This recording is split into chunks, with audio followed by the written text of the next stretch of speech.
इस शिवरात्रि होगी हर मनोकामना पूरी। नमस्कार दोस्तों, जय महाकाल। दोस्तों, नंदी महाराज जो भगवान शिव की सवारी भी हैं और उनके प्रिय गांड भी है। कहते हैं भक्तों की इच्छाओं को पूरा करने का अगर कोई एकमात्र जरिया है तो वह है नंदी महाराज। नदी के कान में जब हम अपनी कोई मनोकामना कहते हैं तो वह शीघ्र भगवान शिव तक पहुंचती है और उनके प्रिय गण भी हैं। कहते हैं भक्तों की इच्छाओं का पूरा करने का अगर कोई एकमात्र जरिया है तो वह है नंदी। नंदी के कान में जब हम अपनी कोई मनोकामना कहते हैं तो वह शीघ्र भगवान शिव तक पहुंचती है और महादेव उसे मनोकामना को जरूर पूरा करते हैं। लेकिन क्या आप जानते हैं कि जब हम अपनी इच्छा नदी के कान में रहते हैं तो उसको खाने का सही तरीका क्या है? किस तरीके से हमें अपनी मनोकामना मेहंदी के कान में कहानी चाहिए? किस काम में मनोकामना करनी चाहिए? दोस्तों, यदि आप गलत तरीके से नदी के कान में अपनी मनोकामना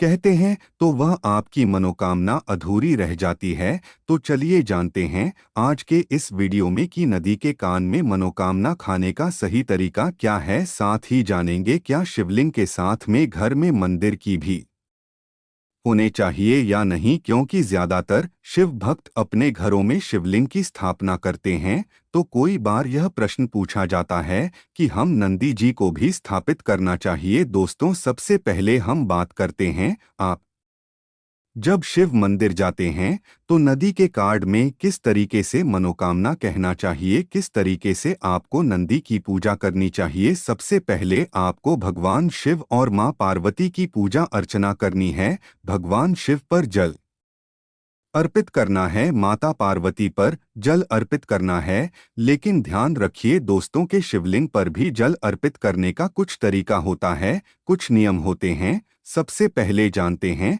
शिवलिंग के सिर्फ भाग पर जल अर्पित नहीं कर किया जाता है जहां से आप देख रहे हैं। जलधारी का भाग जहां से जल हम चढ़ते हैं वह नीचे गिरता है। इसका जो दया भाग है वहां भगवान गणेश शिवराज मां होते हैं और बाएं भाग पर कार्तिक और बीच का जो स्थान होता है उनकी पुत्री अशोक सुंदरी का होता है। और शिवलिंग के चारों ओर जो घेरा होता है यह माता पार्वती का हस्तकमाल होता है। तो सबसे पहले जाकर के जल भगवान गणेश को अर्पित कीजिए। इसके बाद बाएं भाग कार्तिकेय को, फिर तीसरे नंबर पर जल अशोक सुंदरी को और चौथे नंबर पर जल पता पार्वती के कमल पर और पांचवें नंबर पर जल आपको शिवलिंग के ऊपर अर्पित करना है। इस तरीके से शिवलिंग पर हमेशा जल अर्पित करना चाहिए। जल हमेशा बैठकर अर्पित करें और इसके बाद आप माता पार्वती की अगर मूर्ति है मंदिर में तो वहां पर भी जल अर्पित कीजिए और इसके बाद नंदी की पर भी जल अर्पित करें। नंदी की पर दूध, कच्चा दूध, फल फूल अर्पित कीजिए और इसके बाद वहां पर बैठकर आपको धूप दीप करके आरती करनी है। भगवान श्री मां पार्वती की आरती करने के बाद नंदी जी की आरती का है। अब आपको किस कार्य में मनोकामना कहना चाहिए? तो शिव पुराण के अनुसार अगर आप नंदी जी के भाई कान में अपनी मनोकामना, अपनी इच्छा को कहते हैं तो वह शीघ्र भगवान शिव तक पहुंचती है और जल्दी वह पूरी होती है। जब भी आप मनोकामना कहे उससे पहले आपको और शब्द का उच्चारण करना है। कहते हैं कि यदि ओम शब्द का उच्चारण कर लिया जाए अपनी मनोकामना करने से पहले तो वह आपकी मनोकामना अधूरी रह सकती है। तो चलिए जानते हैं आज के इस वीडियो में कि नदी के कान में मनोकामना खाने का सही तरीका क्या होता है। साथ ही जानेंगे शिवलिंग के साथ घर में नंदी की भी होने चाहिए या नहीं, क्योंकि ज्यादातर शिव भक्त अपने घर में शिवलिंग की स्थापना करते हैं। तो कई बार यह प्रश्न पूछा जाता है कि हम नंदी जी को भी स्थापित करना चाहते हैं। दोस्तों, सबसे पहले हम बात करते हैं कि जब शिव जाते हैं तो नदी के कान में किस तरीके से मनोकामना कहना चाहिए, किस तरीके से आपको नंदी जी की पूजा करनी चाहिए। सबसे पहले आपको भगवान शिव और मां पार्वती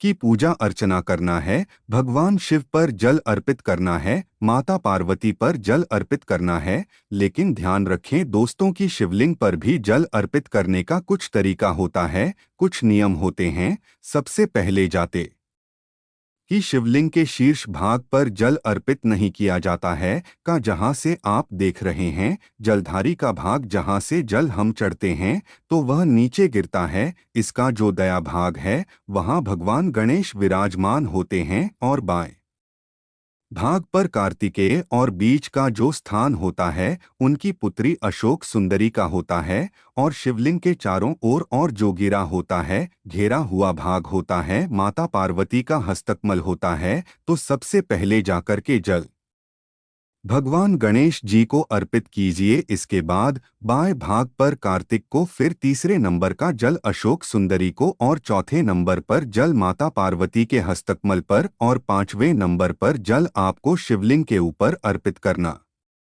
है। इस तरीके से शिवलिंग पर हमेशा जल अर्पित करना चाहिए। जल हमेशा बैठकर अर्पित करें और इसके बाद आप माता पार्वती की अगर मूर्ति है मंदिर में तो वहां पर जल अर्पित कीजिए और इसके बाद नंदी की पर जल अर्पित करें। नंदी की पर दूध, कच्चा दूध, फल फूल अर्पित कीजिए और इसके बाद वहां बैठकर आपको धूप दीप करके आरती करनी है। भगवान श्री शंकर जी की और मां पार्वती जी की आरती करने के बाद नंदी जी की आरती कहे। अब आपको किस कान में मनोकामना कहना चाहिए तो शिव पुराण के अनुसार अगर आप नंदी जी के कान में काहे हो सके तो अपने दोनों हाथों से अपने मुंह को ढक लीजिए ताकि कोई आपको कहते हुए सोने ना आया देखना। इस तरीके से कहा जाता है कभी भी जब आप मनोकामना कहते हैं तो किसी का बड़ा करने की इच्छा वाली मनोकामना नहीं कहानी चाहिए। इच्छा वह पूरी होती है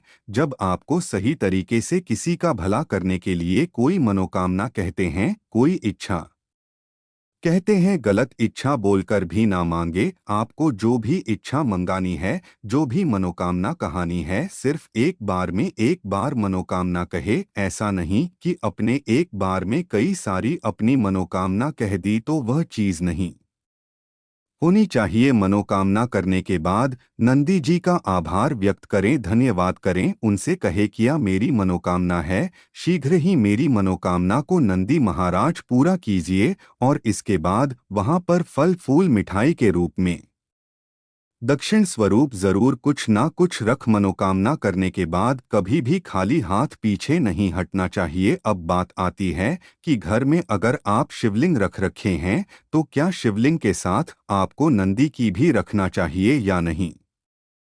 तो दोस्तों शिव पुराण के अनुसार कहा